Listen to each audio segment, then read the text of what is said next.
बोलेगी।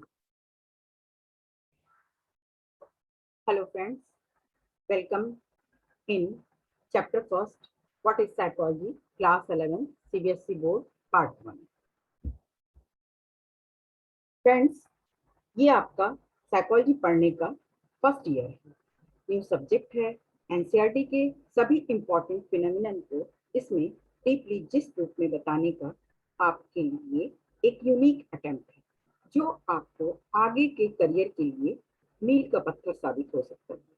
इसमें बहुत सारे ऐसे कॉन्सेप्ट्स हैं, इंफॉर्मेशन हैं, जो आपको इस चैप्टर के बारे में क्लियरली एनसीईआरटी से जो भी रिलेटेड है बताएंगे और आपके आगे के इंफॉर्मेशन को बिल्कुल क्लियर कर देंगे, क्योंकि साइकोलॉजी का हमारे लाइफ में बहुत बड़ा रोल है और ये बहुत अच्छा सब्जेक्ट भी है।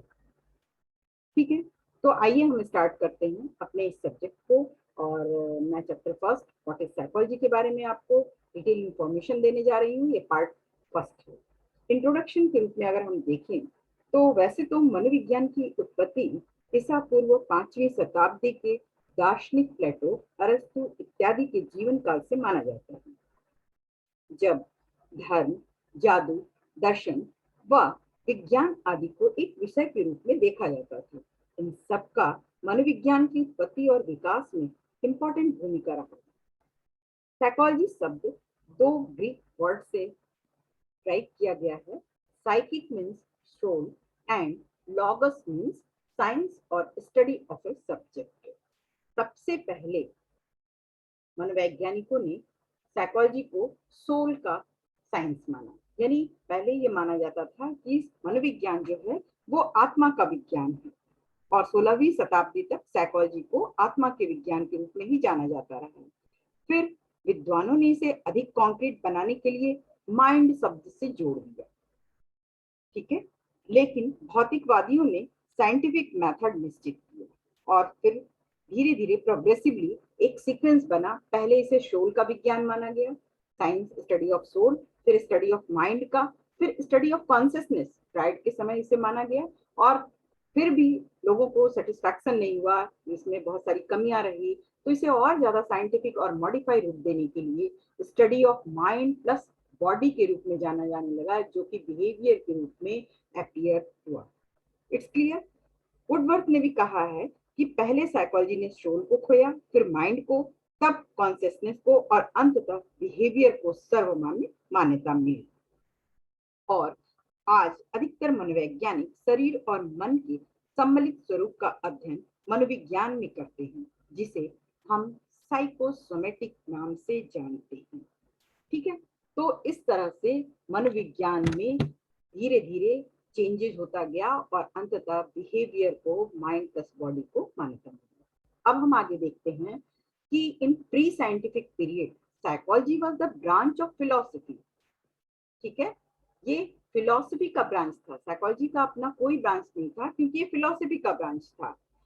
मैं थोड़ा सा आपको जर्नी ऑफ साइकोलॉजी के बारे में भी बताना चाहती हूँ कि इन 1945 में जब सेकेंड वर्ल्ड वॉर का हुआ, तो काफी लोगों ने अपने नियर और डियर वन को खोया। उस समय फिजिकली इलनेस के लिए तो डॉक्टर्स थे, पर मेंटल और इमोशनल इलनेस से लोगों को ओवरकम करने के लिए इस विज्ञान की जरूरत महसूस की गई, और इस तरह से साइकोलॉजी ने एक आशा की नई किरण दी, एक नया प्लेटफॉर्म दिया मैनकाइंड के लिए। सबसे पहले प्रथम इंसान जो साइकोलॉजी को साइंस ऑफ बिहेवियर बताए वो विलियम मैकडूगल थे। ठीक है, ओके। अब हम ये देखते हैं कि इन 1879 वेलहम वुंट ने फर्स्ट लेबोरेटरी की साइकोलॉजी स्टैब्लिश की लिप्जिग जर्मनी में। इसे आप याद रखिएगा, क्योंकि ये आगे के आपके काफी सारे चैप्टर्स में काम आने वाले हैं और ये इंफॉर्मेशन बहुत इंपॉर्टेंट है। In 1879, Wilhelm Wundt established the first laboratory at the University of Leipzig in Germany. Next जो चीज है वो हम देखते हैं कि psychology is defined as a science which studies mental processes, experiences and behaviour in different context. अब इसमें तीन चीजें इंपॉर्टेंट है, उस पर आप फोकस करिएगा, मेंटल प्रोसेसेस, एक्सपीरियंसेस और behaviour. What is mental processes? Mental processes क्या है, मानसिक प्रक्रियाएं क्या हैं? ये वो प्रोसेसेस हैं, ये वो एक्टिविटीज हैं जो कि माइंड और ब्रेन के कॉम्बिनेशन से होता है। माइंड और ब्रेन इंटरडिपेंडेंट जरूर है, but both are not same.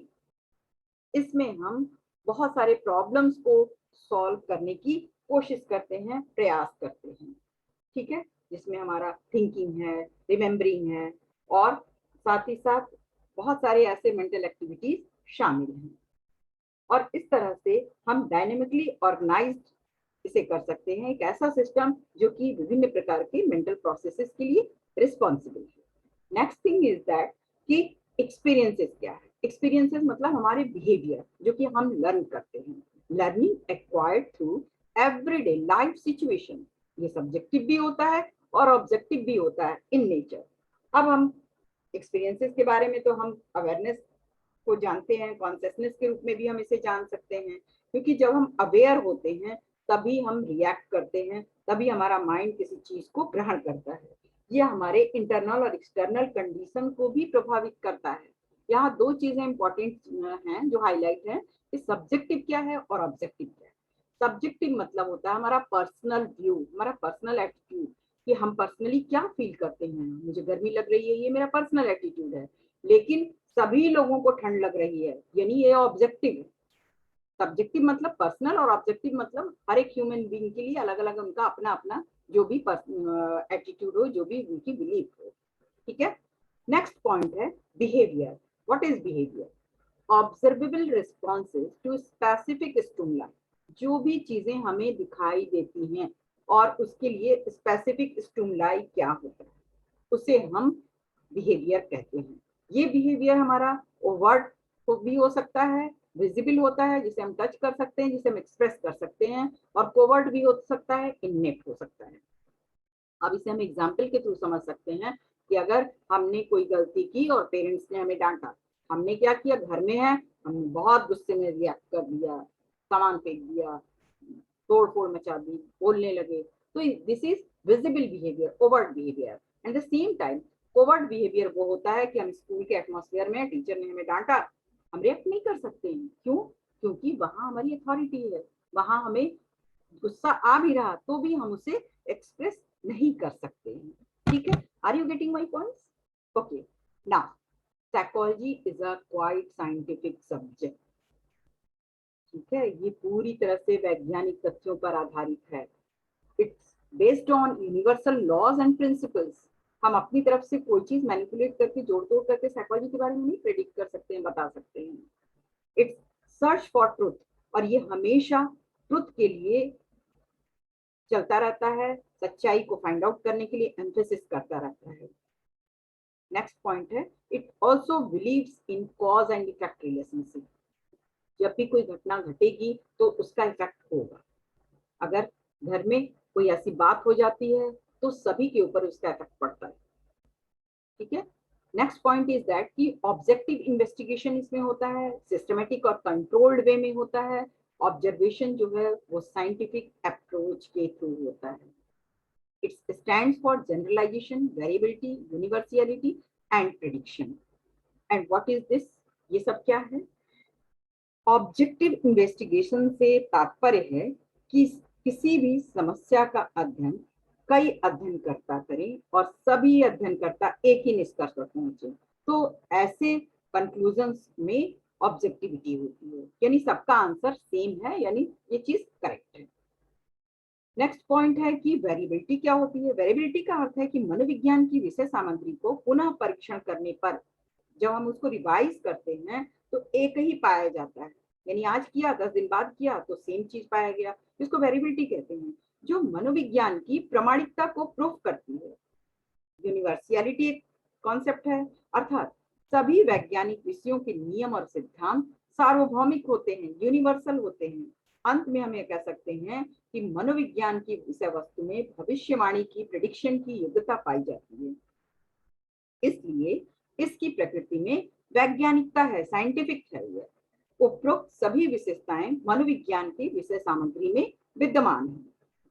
Last point इसमें है focus on SOR theory. What is SOR theory? Stimulus, organism and response. प्रकाश की एक झलक को स्टिमुलस और पलक झपकाने यानी आई ब्लिंकिंग को हम रिस्पॉन्स कह सकते हैं। इसे और अच्छे से हम समझ सकते हैं कि stimulus means anything initiates activity and response means observable verbal and non-verbal activity of living organism. For example, माँ ने बच्चे को डांटा और बच्चा रोने लगा। यहाँ क्या हुआ? डांटना, स्कोल्डिंग बिहेवियर जो है वो स्टिमुलस है और रोना, क्राइंग, रिस्पॉन्स है। ठीक है।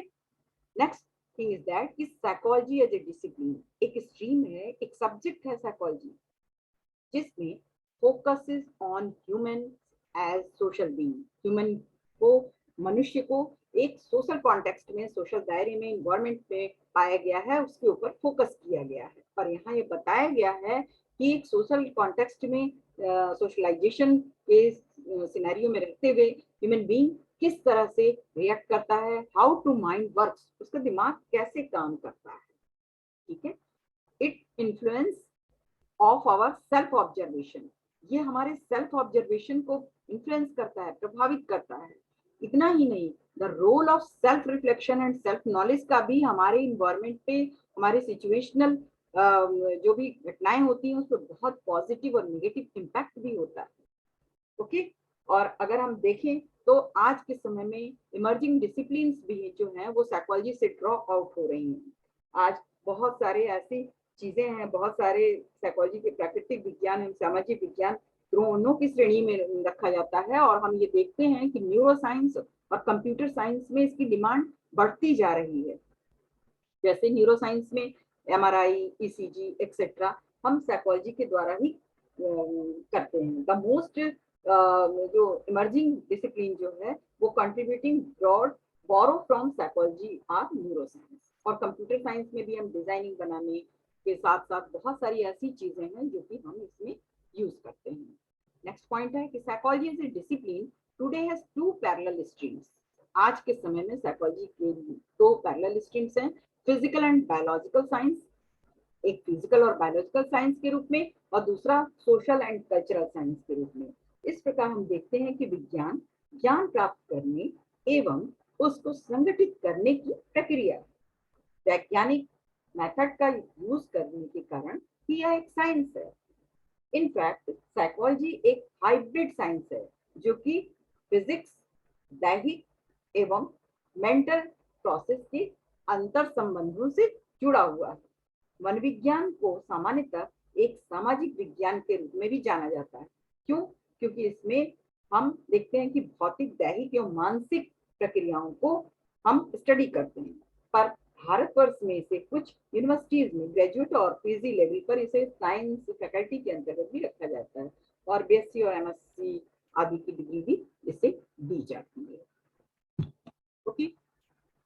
नेक्स्ट जो बहुत इंपॉर्टेंट पॉइंट है अब साइकोलॉजी एज ए डिसिप्लिन में निकल के आती है कि psychology as a natural science.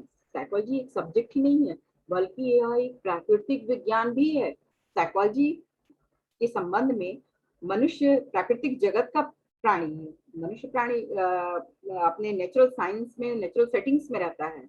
विज्ञान की ठोस धरातल पर स्थापित करने के लिए इसने फिजिक्स का प्रबल रूप से अनुकरण करने का प्रयास किया है, क्योंकि फिजिक्स को सभी विज्ञानों का ओरिजिन माना जाता है और it influences from both physics and biology. अब इसमें एक बहुत ही इंपॉर्टेंट मॉडल है जिसके थ्रू हम इसे साइंस की कैटेगरी में रखते हैं, वो है हाइपोथेटिक डिडक्टिव मॉडल, HDM। अब ये क्या है?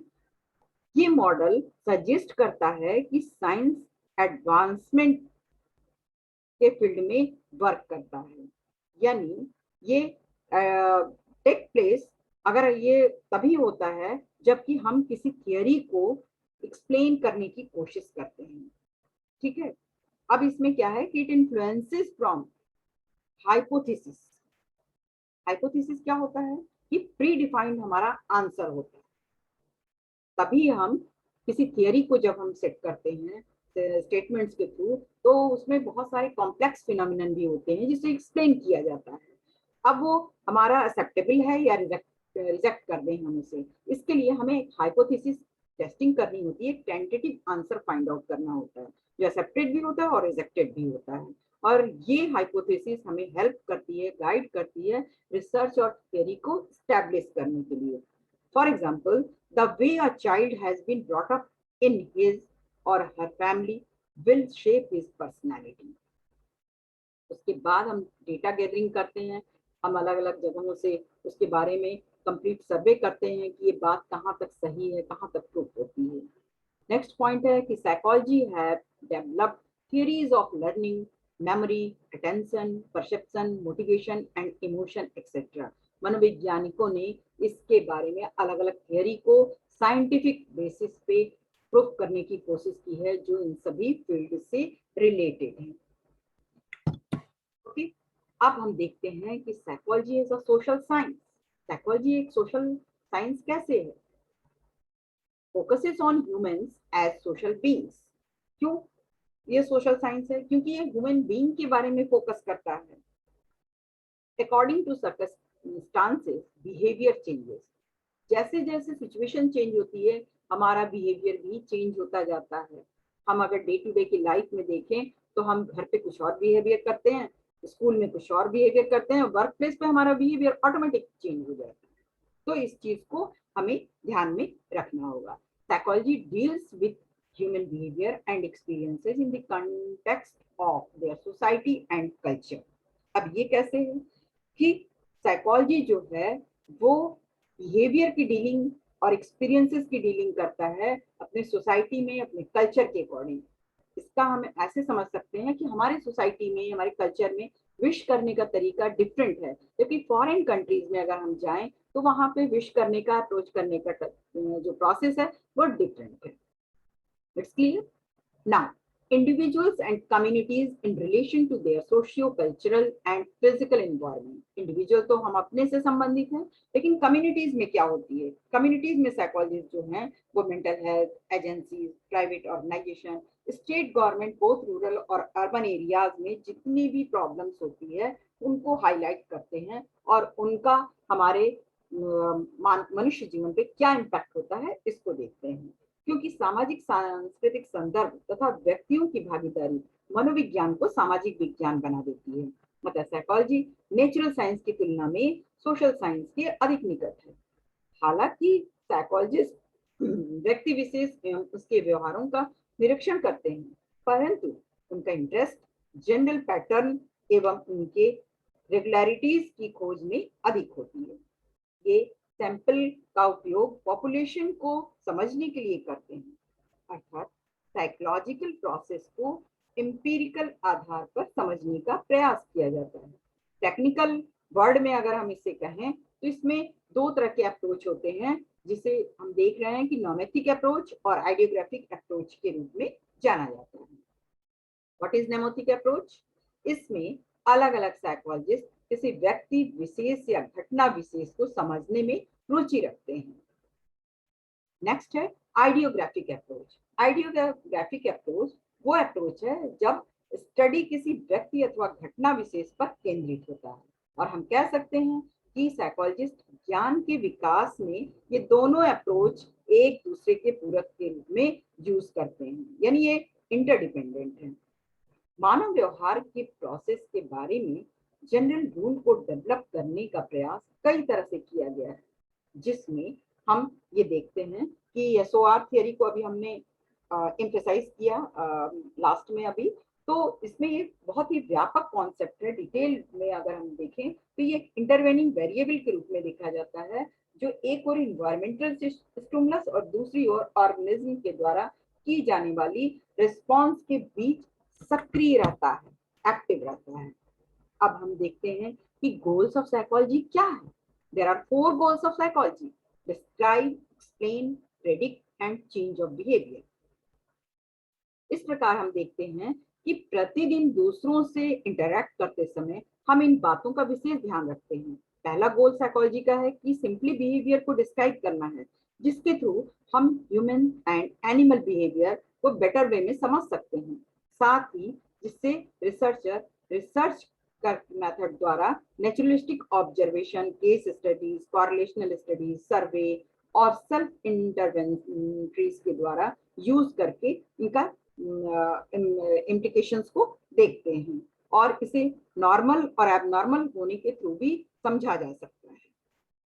फॉर एग्जाम्पल, इमेजिन करिए कि हम कंज्यूमर बिहेवियर को बेहतर जानना चाहते हैं, तो हम मार्केट प्लेस में रिसर्च करना पड़ेगा, हमें डायरेक्ट ऑब्जर्वेशन करना होगा, डेटा कलेक्शन करना होगा और शॉप पे जाकर बहुत तरह की इंफॉर्मेशन को भी कलेक्ट करना होगा। ठीक है, ये हमारा डिस्क्राइब था। एक्सप्लेनिंग में क्या होता है, एक्सप्लेन कैसे करते हैं हम, यानी एक्सप्लेन करना ह्यूमन बिहेवियर को वेरियस एस्पेक्ट्स में बहुत जरूरी है। इस तरह के अप्रोच के कुछ एग्जाम्पल भी हम classical conditioning and attachment theories में देख सकते हैं। नेक्स्ट है थर्ड पॉइंट, प्रेडिक्ट, यानी प्रेडिक्शन इसलिए जरूरी है कि how we think and act, कोई चीज क्यों कैसे घटित हो रही है, तो हमें प्रेडिक्शन कर पाने में सूचना मिलती है कि हम इससे हमारे एक्शंस के कारण को पता करने में आसानी होगी। फॉर एग्जाम्पल, यदि किसी पर्टिकुलर एप्टीट्यूड टेस्ट से ये प्रिडिक्ट हो जाए कि हाई स्कूल में स्टूडेंट्स की ड्रॉप आउट की रेट क्या है, तो हम यहाँ आसानी से एस्टिमेट कर सकते हैं कि कितने स्टूडेंट हर साल ड्रॉप आउट ले रहे हैं, क्यों ले रहे हैं।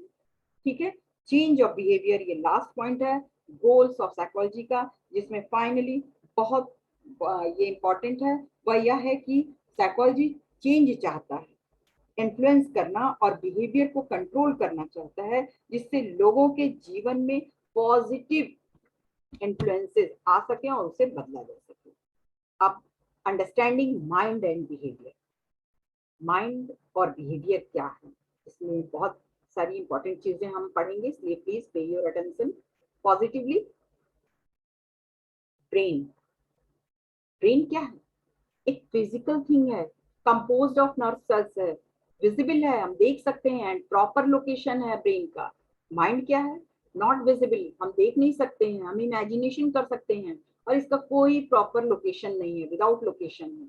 लेकिन आज साइकोलॉजिस्ट ने माइंड के इम्पोर्टेंस को स्वीकार किया है, एक्सेप्ट किया है कि माइंड हमारी बहुत सारी फीलिंग्स के लिए रिस्पॉन्सिबल है और इसके दोनों इंटरडिपेंडेंट है, ब्रेन और माइंड दोनों इंटरडिपेंडेंट है।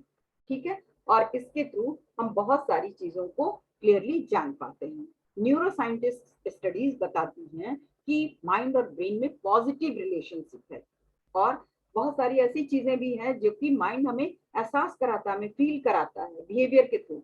ठीक है, साथ ही साथ ये पॉजिटिव विजुअलाइजेशन भी देता है, जो कि फोबियाज को क्योर करने में एक बहुत बड़ा रोल प्ले करता है। What is phobia, phobia irrational thought होता है जिसका कि कोई वैज्ञानिक आधार नहीं होता है, लेकिन अगर बार बार हम पॉजिटिवली विजुलाइज करें, सपोज करिए कि अगर हमें डार्कनेस से डर लगता है, हम इस चीज को पॉजिटिवली विजुलाइज करें, अरे डार्क है तो क्या हुआ, यहाँ तो रोशनी है, हमें तो कुछ नहीं फील हो रहा है, यानी हम जैसा विजुलाइज करने की कोशिश करेंगे हमारे इरेशनल थॉट्स वैसे वैसे गायब होते जाएंगे और हम पॉजिटिविटी की तरफ आगे बढ़ते जाएंगे। तो फोबिया जैसे रोगों में भी इसको क्योर किया जा सकता है अगर हम पॉजिटिव एटीट्यूड रखते हैं, पॉजिटिव विजुलाइज करते हैं। नेक्स्ट पॉइंट है, बहुत इंपॉर्टेंट है, साइको न्यूरो इम्यूनोलॉजी। हम सभी इसके इंपॉर्टेंस को आज के इस कोविड टाइम में जान सकते हैं, क्योंकि एक नई डिसिप्लिन है जो ये एम्फेसिस करती है कि माइंड के द्वारा जो रोल प्ले किया जाता है वह हमारे इम्यून सिस्टम को स्ट्रेंथन करने में कितना बड़ा रोल प्ले करता है। Okay, are you getting my points? Next देखते हैं popular notions about the discipline of psychology. Notions means belief, क्या है पॉपुलर बिलीफ साइकोलॉजी को एक डिसिप्लिन के रूप में, एक स्ट्रीम के रूप में, एक सब्जेक्ट के रूप में मानने के लिए। It is based on scientific study of psychological phenomena, ये साइंटिफिक स्टडी पे बेस्ड है। हालांकि ये साइकोलॉजिकल फिनोमेना होता है लेकिन इसमें हम अपनी कोई राय नहीं देते हैं, हम ऐसा नहीं कर सकते कि इसलिए ऐसा हुआ इसलिए ऐसा हुआ, क्योंकि ये साइंटिफिक बेस्ड है और हम उसका एक सिस्टमेटिक प्रोसेस के थ्रू ही उसके फिनोमेना को प्रूफ करते हैं। It uses common sense knowledge to understand behaviour, इसमें कॉमन सेंस नॉलेज का यूज तो किया जाता है बिहेवियर को जानने में, लेकिन वो पूरी तरह से साइंटिफिक होता है। एक लेमैन के अंडरस्टैंडिंग में और एक साइकोलॉजिकल अंडरस्टैंडिंग में बहुत अंतर होता है। Systematic explanation through empirical data, psychologist जो है वो पहले बिहेवियर को देखता है, उसके बाद वो टेस्ट करता है, फिर उसके बाद वो जनरल हाइपोथेसिस क्रिएट करता है, फिर डाटा क्रिएट करता है, तब जाके वो किसी प्रेडिक्शन के बारे में बताता है, सिस्टमेटिक एक्सप्लेनेशन करता है थ्रू एम्पिरिकल डाटा। यहाँ ये नोटिस करने वाला है कि हम दिन प्रतिदिन के अपने लाइफ में साइकोलॉजी का यूज करते हैं, बिहेवियर का प्रेडिक्शन करते हैं, और हमारे द्वारा बनाई गई धारणा किसी भी संबंध में हो सकती है। इसको हम एक एग्जाम्पल के थ्रू ले सकते हैं, एक स्टडी के थ्रू ले सकते हैं जो ड्रेक ने 1975 में किया था, और उन्होंने 7 स्टूडेंट का 7 स्टूडेंट के 2 ग्रुप लिए थे और 25 डेज ये स्टडी चली थी। फर्स्ट ग्रुप की स्टडी में देखा गया कि जो स्टूडेंट थे उनको केवल इजी टास्क दिया गया, सेकेंड ग्रुप को इजी प्लस हार्ड टास्क दोनों दिया गया। आफ्टर 25 डेज बाद ये देखा गया कि फर्स्ट ग्रुप जो था वो हार्ड क्वेश्चन छोड़ दिया गया क्योंकि सिर्फ उसे इजी टास्क दिया गया था, और सेकंड ग्रुप जो था हार्ड पर सॉल्व नहीं कर पाते थे लेकिन फिर भी वो ट्राई करते थे। आफ्टर 25 डेज सेकंड ग्रुप जो था वो ज्यादा सक्सेसफुल हुआ, यानी फर्स्ट ग्रुप पूरी तरह से फेलियर रहा। इस स्टडी के कहने का तात्पर्य है कि अगर आपकी प्रैक्टिस बहुत अच्छी है तो आप वाकई बेटर परफॉर्म कर सकते हैं, क्योंकि दूसरों की उपस्थिति और प्रेजेंस आपके परफॉर्मेंस में हेल्प करती है। यहाँ हम बिल्कुल दावे के साथ कह सकते हैं कि साइकोलॉजिकल प्रेडिक्शन एस्ट्रोलॉजिकल प्रेडिक्शन से एकदम डिफरेंट होता है, क्योंकि यहाँ हम ह्यूमन बिहेवियर का प्रेडिक्शन डेटा और डेवलप्ड प्रिंसिपल के आधार पर करते हैं। ठीक है, इज इट क्लियर? ओके, अब हम देखते हैं कि साइकोलॉजी एंड अदर डिसिप्लिन में क्या कनेक्टिविटी है, क्या रिलेशनशिप है। Psychology is connected with many other disciplines. क्या है? Psychology is the study of human behaviour and evolving of techniques and strategies to improve human behaviour. क्यों साइकोलॉजी की study की जाती है ह्यूमन बिहेवियर को लर्न करने के लिए? इसलिए कि इसके थ्रू हम बहुत सारी ऐसी टेक्निक को डेवलप करें जिससे हम ह्यूमन बिहेवियर को मॉडिफाई कर सके, इम्प्रूव कर सके और एडवांसमेंट की तरफ ले जा सके। ठीक है, नेक्स्ट पॉइंट है it's a psycho social biological science. Psychology जो है वो सिर्फ एक साइंटिफिक प्रूफ सब्जेक्ट नहीं है, बल्कि ये सोशल और बायोलॉजिकल बेस्ड साइंस है, जहाँ की ह्यूमन बीइंग को सोशल कॉन्टेक्स्ट में उसके बायोलॉजिकल एस्पेक्ट को ध्यान में रखते हुए प्रिडिक्शन किया जाता है। नेक्स्ट, इट इज इंडिपेंडेंट, ये पूरी तरह से इंडिपेंडेंट है, perhaps much more extensive in its scope and far more deeper in its implications। ये पूरी तरह से इंडिपेंडेंट तो है ही है, लेकिन ये बहुत ही डीपली रूटेड है और बहुत अच्छी तरह से सोच विचार कर ये अपने रिजल्ट्स को देता है।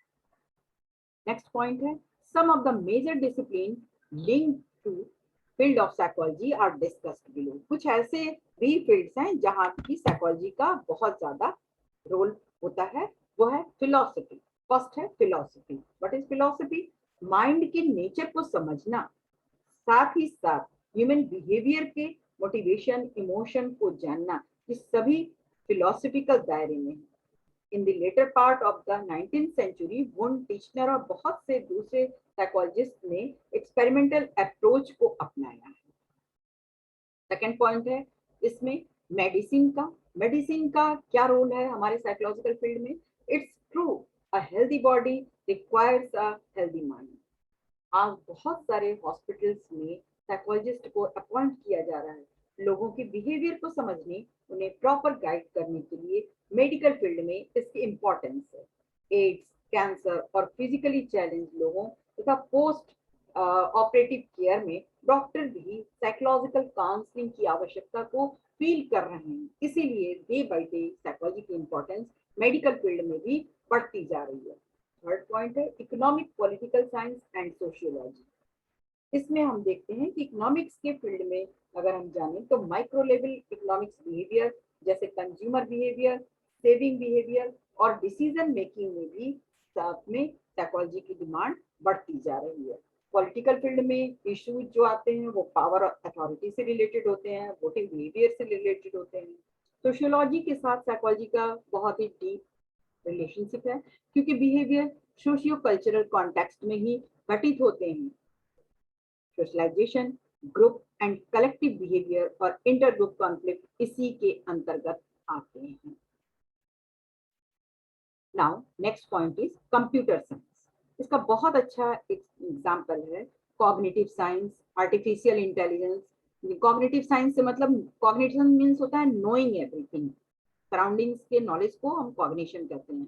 कॉग्निटिव साइंस में विजुलाइज करते हैं हम एजम्पशंस को, जो इसी में आता है, ठीक है। और वो बायोलॉजिकल पर्सपेक्टिव में हम उसे देखते हैं। साइकोलॉजिस्ट का इम्पॉर्टेंट रोल होता है डिजाइनिंग में, फ्रेंडली टेक्नोलॉजी को डेवलप करने में और उसका अप्लाई करने में, यूज करने में।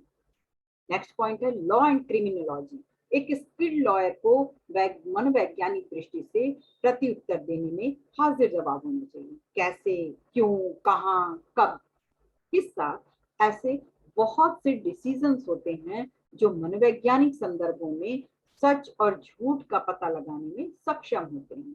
तो ऐसे बहुत से इश्यूज हैं जहां साइकोलॉजिस्ट देश के भविष्य के लिए लीगल सिस्टम में एक्टिवली हेल्प करते हैं। नेक्स्ट पॉइंट है mass communication and art, fine arts. आज के युग में प्रिंट व इलेक्ट्रॉनिक मीडिया हमारे जीवन के प्रत्येक फील्ड में बहुत बड़ा रोल प्ले कर रहे हैं। उनका हमारे थिंकिंग, एटीट्यूड और इमोशंस पर मेजर इन्फ्लुएंस होता है।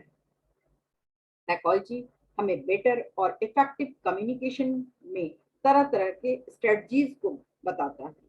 जर्नलिस्ट, न्यूज रीडर, कॉमेडियन आदि सभी साइकोलॉजिकल बिहेवियर, एटीट्यूड आदि के नए टेक्निक्स को अपनाते हैं। परफॉर्मेंस प्रेजेंटेशन इंसान को सफलता की सीढ़ियों तक ले जाता है, ठीक है। और साथ ही साथ मनोवैज्ञानिकों ने म्यूजिक को वर्क परफॉर्मेंस, स्ट्रेस रिलीफ आदि के लिए पूरी तरह से पॉजिटिव पाया है। रिसेंटली इंडिया में म्यूजिक थेरेपी भी स्टार्ट हुई है, जिसका मन मस्तिष्क पर बहुत ही गहरा प्रभाव पड़ता है। और मंत्रास की चैंटिंग के थ्रू हम बिहेवियर को चेंज कर सकते हैं, हम अपने एटीट्यूड को बदल सकते हैं, हम लाइफ को पॉजिटिव वे में ला सकते हैं। इतनी पावर है हमारे इस साइकोलॉजी में। चित्रकारी के द्वारा भी हम मानव मन के विभिन्न एस्पेक्ट्स के रहस्य से पर्दा उठाने में सक्षम हो जाते हैं। Last thing is that architecture and engineering, ये लोग ह्यूमन बिहेवियर, सेफ्टी हैबिट्स आदि को ध्यान में रखते हुए अपने प्रोफेशनल प्लानिंग को पावरफुल बनाते हैं। साइकोलॉजिकल नॉलेज सभी मैकेनिकल डिवाइसेस और डिजाइन को डिस्प्ले करने में बहुत मददगार साबित हो रही है और इसका पॉजिटिव इंडिकेशंस भी हमारे उस पर बहुत पॉजिटिव वे में पड़ रहा है। Now, friends, this is the first part of chapter first, what is psychology। और जल्दी ही मैं आपको इसका सेकंड पार्ट भी सेंड कर दूंगी। लेकिन प्लीज आप सबसे रिक्वेस्ट है कि इसे लाइक, शेयर और कमेंट जरूर करें, साथ ही साथ इसे सब्सक्राइब भी करें and join my Telegram psychology lectures by doctor Anju Sinha. Thank you, love you all.